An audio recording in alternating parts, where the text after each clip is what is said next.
नमस्कार, आप देख रहे हैं द क्रेडिबल न्यूज। मैं हूं शालिनी। भैया, जब मोदी जी मंच पर आकर अपनी वो कड़क वाली आवाज में दहाड़ते हैं ना और कहते हैं भ्रष्टाचारियों ये मोदी है, पाताल से भी ढूंढ लाएगा, तो कसम से ऐसा लगता है कि अब तो देश में रिश्वतखोरों की लंका लगने वाली है। और उनकी बातें सुनकर तो माहौल ऐसा बन जाता है मानो गली मोहल्ले के सारे भ्रष्टाचारी खौफ के मारे अपना बोरिया बिस्तर समेट कर खुद ही तिहाड़ जेल के गेट पर जाकर लाइन लगाकर कहेंगे कि साहब मोदी जी का मूड खराब है, इससे पहले कि वो पाताल पहुंचे हमें चुपचाप जेल के अंदर ले लो। सुनने में तो ऐसा लगता है कि देश से भ्रष्टाचार का पत्ता साफ हो गया है, पर गुरु हकीकत ना कुछ और ही है। भ्रष्टाचार खत्म सिर्फ भाषणों के कागज पर हुआ है, जमीन पर क्या चल रहा है ये देखोगे तो आपका सिर घूम जाएगा। और आज मैं आपको बीजेपी सरकार और उनके चहेते के ऐसे ऐसे कांड और रिश्वतखोरी की खबर सुनाने वाली हूं जिसे सुनकर आपके पैरों तले जमीन खिसक जाएगी। तो चलिए अब मोदी जी की गारंटी वाली बातों से हटकर जरा घोटालों की हकीकत वाली गली में चलते हैं। सबसे पहले बात करते हैं कर्नाटक की राजनीति से। यहां पर काफी ज्यादा इस वक्त हलचल मची हुई है। दरअसल बीजेपी के विधायक डॉक्टर चंद्रू लामनी को लोकायुक्त पुलिस ने रिश्वत लेते हुए रंगे हाथ पकड़ा है। और ये मामला गदग जिले का है, जहां एक ठेकेदार ने शिकायत की थी कि विधायक और उनके साथियों ने सिंचाई परियोजना को मंजूरी दिलाने के बदले 11 लाख रुपए की रिश्वत मांगी थी। लोकायुक्त ने जाल बिछाया और शनिवार को विधायक को उनके ही बालाजी अस्पताल में 5 लाख रुपए की पहली किस्त एक्सेप्ट करते हुए रंगे हाथों पकड़ा गया है। यानी आप समझ सकते हैं कि किस तरीके से खुलेआम रिश्वत ली जा रही थी बीजेपी नेता की ओर से। और गिरफ्तारी के दौरान हाई वोल्टेज ड्रामा भी देखने को मिला, जब विधायक के एक साथी ने सबूत मिटाने के लिए पैसे का पैकेट पास के स्कूल में फेंक दिया, लेकिन वो भी पकड़ा गया। इस घटना के बाद कांग्रेस और बीजेपी के बीच जुबानी जंग छिड़ गई। मुख्यमंत्री सिद्धारमैया ने तंज कसते हुए कहा कि दूसरों पर आरोप लगाने वाली बीजेपी को अब अपने विधायक पर जवाब देना चाहिए। वहीं उप मुख्यमंत्री डीके शिव कुमार ने भी चुटकी लेते हुए कहा कि बीजेपी वाले तो खुद को ईमानदार बताते हैं, तो दूसरी तरफ बीजेपी इसे कांग्रेस सरकार की साजिश बता रही है और कह रही है कि सरकार अपनी कमियों को छिपाने के लिए विपक्ष को निशाना बना रही है। फिलहाल डॉक्टर चंद्रू लामनी और उनके दो साथियों के खिलाफ भ्रष्टाचार निरोधक कानून के तहत मामला दर्ज कर लिया गया है और जांच चल रही है। और अब बात करते हैं चंडीगढ़ आईडीएफसी फर्स्ट बैंक के एक ब्रांच में हुए 590 करोड़ रुपए के महाघोटाले की, जो किसी फिल्मी कहानी से तो कम नहीं है। चंडीगढ़ में आईडीएफसी फर्स्ट बैंक की एक शाखा में हुआ ये कि चंडीगढ़ की एक ब्रांच में बैंक के ही कुछ कर्मचारियों ने मिलकर एक बड़ा खेल कर दिया। हरियाणा सरकार के खाते में रखे करीबन 590 करोड़ रुपए के साथ हेराफेरी की गई। पूरा मामला तब खुला जब हरियाणा सरकार के एक विभाग ने बैंक से अपना खाता बंद करने और सारा पैसा दूसरे बैंक में भेजने को कहा। जब बैंक ने कागजों की जांच की तो पता चला कि बैंक के सिस्टम में जितना पैसा दिख रहा है और असलियत में खाते में जितना पैसा बचा है, उन दोनों में एक बहुत बड़ा डिफरेंस था। उन दोनों में यानी एक बहुत बड़ा अंतर था। इसके बाद हरियाणा सरकार की कुछ और संस्थाओं ने भी अपने खातों की जांच कराई, तो वहां पर भी यही गड़बड़ी देखने को मिली। आसान भाषा में कहें तो बैंक के रिकॉर्ड्स के साथ छेड़छाड़ की गई थी। अधिकारियों ने कागजों और कंप्यूटर सिस्टम में तो ये दिखा दिया कि पैसा सेफ है, लेकिन असल में वो पैसा वहां से गायब था। ये पूरा फ्रॉड लगभग 590 करोड़ रुपए का है और ये बैंक की चंडीगढ़ ब्रांच तक ही लिमिटेड नहीं है। अब ये कहा जा रहा है कि बैंक ने कुछ कार्रवाई की है, जिसमें कि बैंक जो है उसको जब ये पता चला कि इतना बड़ा घोटाला हो गया तो उसने क्या किया कि अपने 4 अफसरों पर जिन पर शक था उन्हें तुरंत काम से निकाल दिया और बैंक ने इस मामले की एफआईआर दर्ज कर दी है ताकि पुलिस अपराधियों को पकड़ सके। बैंक अब एक बाहर की प्राइवेट एजेंसी से पूरी जांच करा रहा है कि आखिर में पैसा कहां गया और इसमें कौन कौन शामिल है। बैंक का कहना है कि यह धोखाधड़ी सिर्फ हरियाणा सरकार के कुछ खास खातों में हुई है। आम जनता या चंडीगढ़ ब्रांच के दूसरे ग्राहकों का पैसा पूरी तरीके से सेफ है। देखिए, सबसे बड़ी बात यहां पर यह उठती है कि आखिर में कैसे इतना बड़ा अमाउंट जो है वो गायब हो सकता है। हरियाणा की बीजेपी सरकार कहती है कि वो तो बहुत ईमानदार सरकार है।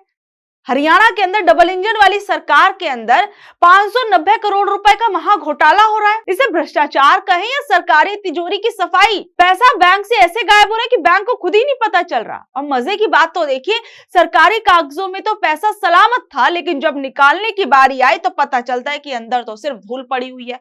और अभी तो ये सिर्फ एक ब्रांच का कारनामा सामने आया है। अगर पूरे हरियाणा के खातों को सही से गिना जाएगा ना, तो शायद भ्रष्टाचार का ऐसा पहाड़ खड़ा हो जाएगा जिसे नापना भी मुश्किल हो जाएगा।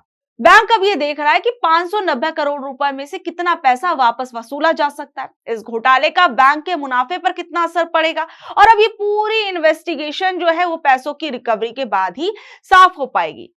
और सबसे बड़ी बात देखिए कि इस खबर के बाहर आते ही सोमवार को शेयर बाजार में ऐसा कत्लेआम मचा कि बैंक का शेयर 20% के लोअर सर्किट को छू गया और इन्वेस्टर्स के करीब 14,438 करोड़ रुपए पलक झपकते ही स्वाहा हो गए। और ये घोटाला इतना बड़ा है कि बैंक ने एक तिमाही में जितना मुनाफा कमाया था, ये उससे भी आप सोचिए कहीं ज्यादा है। और कई एक्सपर्ट्स का कहना है कि इस साल बैंक को होने वाले मुनाफे का लगभग 22% हिस्सा इसी घोटाले की भरपाई में चला जाएगा। अब बैंक के सीईओ वी वैद्यनाथन कह रहे हैं कि ये सिर्फ एक ब्रांच की गड़बड़ी है और अपना पल्ला झाड़ने की कोशिश कर रहे हैं, लेकिन पुलिस केस और केपीएमजी द्वारा की जा रही जो फॉरेंसिक इन्वेस्टिगेशन है वो बैंक की साख पर बड़े सवालिया निशान खड़े कर रहे हैं कि भैया, सरकार का जब पैसा गायब हो जा रहा है तो आम जनता के पैसे का क्या होगा? क्या आम जनता का पैसा भी ऐसे कई बार उड़ाया जा चुका होगा या उड़ाया जा सकता है भविष्य में? क्या लोग विश्वास कर पाएंगे कि जिस अकाउंट के अंदर, जिस बैंक के अंदर सरकार का पैसा ही सुरक्षित नहीं है, वहां हम लोग कैसे अपना पैसा डिपॉजिट कर दें? सोचिए, जब ये बात जो है अब देखा जाएगा कि आखिर में इतना बड़ा अमाउंट जो है कैसे बैंक की नाक के नीचे से गायब हो जाता है और एक लंबे वक्त तक बैंक को पता ही नहीं चलता। ये छोटे मोटे स्तर का घोटाला तो नहीं लगता, और ये सिर्फ 4 लोगों की गड़बड़ी तो नजर नहीं आती है। ऐसा लगता है कि इसके पीछे बहुत कुछ ऐसा है जो छिपाया जा रहा है, और इसी तंत्र के अंदर बैठे हुए कुछ ऐसे लोग हैं जो ये पैसा पचा के बैठे हुए हैं। लेकिन सबसे बड़ी बात है कि क्या इसकी एक निष्पक्ष जांच होगी कि आखिर में ये 590 करोड़ रुपए का पैसा चला कहां गया? अगर ये पैसा क्या किसी एक इंसान के पास गया, या फिर इस पैसे की बंदरबाट हुई है? क्या कुछ इन पैसों के साथ हुआ? इसका जवाब मिलना बेहद जरूरी है। और देखिए, भ्रष्टाचार के मामले में आप देखिए कि अभी एक मैंने आपको बताया कि किस तरीके से बीजेपी का नेता जो है वो रिश्वत लेते हुए पकड़े जाता है, रंगे हाथ रिश्वत लेता हुआ पकड़ा जाता है। दूसरी ओर हम देखते हैं कि कैसे डबल इंजन की सरकार वाले राज्य के अंदर 590 करोड़ रुपए जो है वो हवा की तरह गायब हो जाते हैं। वहीं दूसरी ओर भ्रष्टाचार का हाल आप ये देखिए कि जबलपुर भोपाल नेशनल हाईवे पर यहां पर भ्रष्टाचार और लापरवाही का एक ऐसा गंभीर मामला सामने आया ना, जो देखकर आप हैरान हो जाएंगे। आप ये तस्वीरें देखिए, शाहपुर के पास रेलवे क्रॉसिंग पर बना 400 करोड़ रुपए की लागत वाला ओवरब्रिज जो था वो रविवार की शाम ढह गया, या कहें कि धंस गया, बर्बाद हो गया।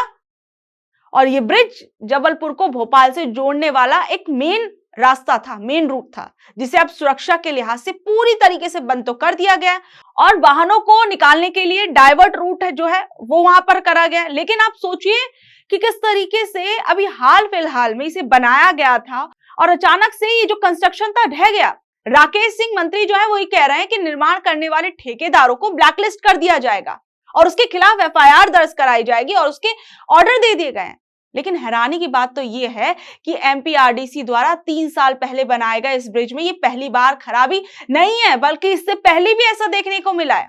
इस ब्रिज की दूसरी लेन का हिस्सा पहले भी टूट चुका था, जिसकी मरम्मत अभी भी चल रही है और मरम्मत के दौरान ट्रैफिक को एक ही लेन में चलाया जा रहा है। लेकिन अब चालू लेन का हिस्सा भी धंस गया और अब इस पर सवाल उठ रहा है कि भैया आपका ब्रिज कैसे धंस रहा है? पहले भी ऐसी गड़बड़ी देखने को मिली थी और अब क्या सरकार के लोगों की आंखें खुल रही है कि जिस कंपनी को ये ठेका दिया गया था उसको ब्लैकलिस्ट कर दिया जाएगा? पहले इन कंपनियों पर नजर क्यों नहीं गई?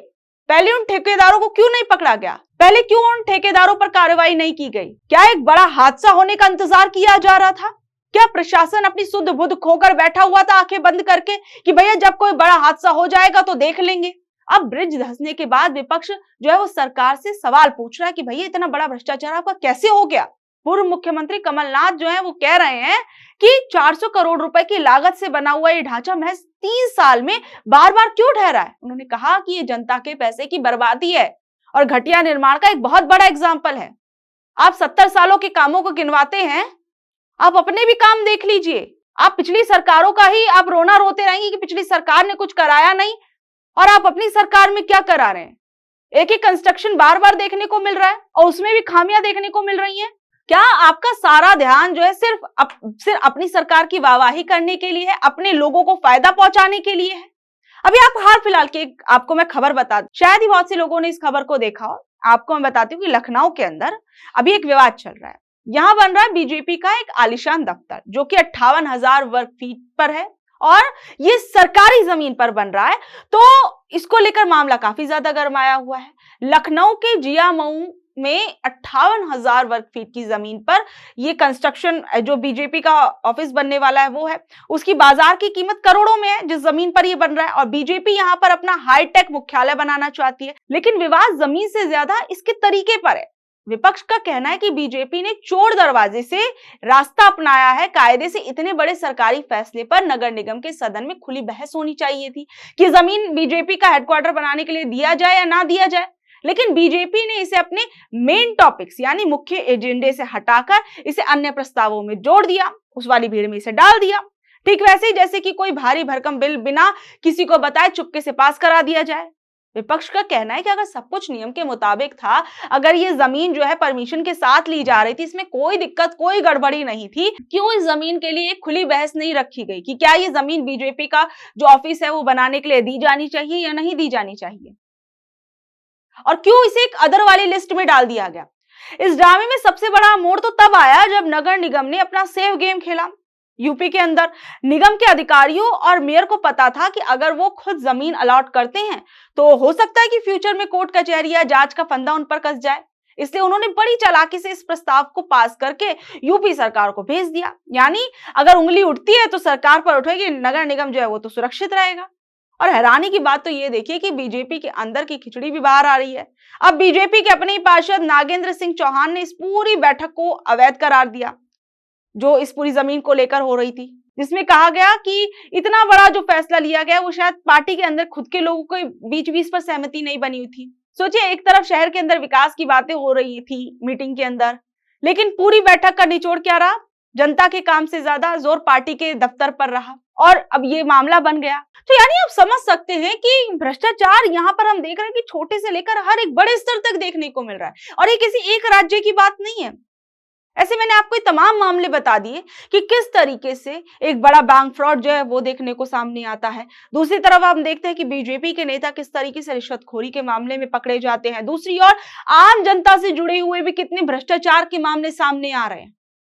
लोगों के चलने फिरने की सड़कें आए दिन टूटती गिरती नजर आ रही हैं और सरकार जवाबदेही के नाम पर बिल्कुल शून्य है। मानो जवाबदेही से तो उसका कुछ लेना देना ही नहीं है। बहरहाल आप लोग इस मामले पर अब क्या कुछ कहेंगे नीचे दिए कमेंट बॉक्स में जरूर बताइएगा, और ऐसी अपडेट से जुड़े रहने के लिए देखते रहिए द क्रेडिबल न्यूज। मैं हूं शालिनी, धन्यवाद।